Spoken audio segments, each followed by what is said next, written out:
मुंबईच्या निवडणुकीमध्ये मराठी अमराठी उमेदवारांच्या लढती, मनसेच्या मराठी हट्टानं महायुतीची कोंडी।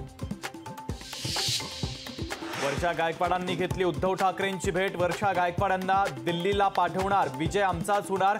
भेटी दरम्यान उद्धव ठाकरेंची प्रतिक्रिया। उत्तर मध्य मुंबईमध्ये काँग्रेसमध्येच नाराजी। काँग्रेस पक्षाने उमेदवारी न दिल्यानं नसीम खान नाराज। नसीम खान यांनी आपल्या स्टार प्रचारक पदाचा दिला राजीनामा।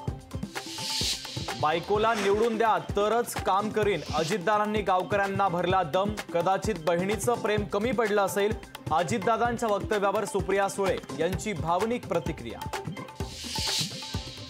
विरोधक हरल्यानंतर नेहमी ईव्हीएमवर टीका करतात। मतदार विकासाला मत देतील, जेव्हा विरोधक जिंकतात तेव्हा ईव्हीएम बरोबर असतं, मुख्यमंत्र्यांची विरोधकांवर टीका।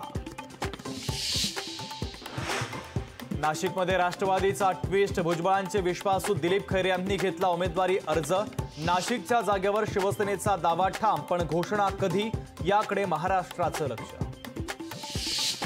डॅमेज कंट्रोलसाठी उदयनराजेंचा गनिमी काबा। उदयनराजे भोसलेंनी 2019च्या डॅमेज कंट्रोलसाठी 3 मतदारसंघ केले केंद्रबिंदू।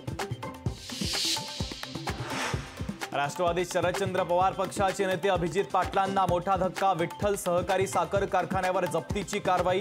थकीत कर्ज प्रकरणी बँकेची कारवाई। राज्यात आतापर्यंत 53.71% मतदान पूर्ण, तर देशात दुसऱ्या टप्प्यात 64.23% मतदान। नांदेडमध्ये युवा मतदाराकडून ईव्हीएम मशीनची तोडफोड। कुऱ्हाडीच्या सहाय्याने फोडलं ईव्हीएम मशीन, पोलिसांनी युवकाला घेतलं ताब्यात। लोकशाही मराठी ऐका, पहा, जागरूक रहा।